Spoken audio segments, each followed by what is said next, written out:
Hello everyone, today I'll show you how to increase or decrease strikeout outline thickness. Open your PDF file with Wondershare PDF element and click on this comment option.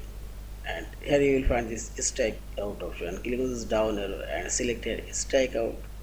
Now drag your mouse cursor and select your text and this default strikeout now showing here. Again click on this strikeout and this right side or top corner click on this properties option and I'll select this color also and this opacity and this is strike through thickness. You can increase and see this, decrease and see it again, and also I'll apply here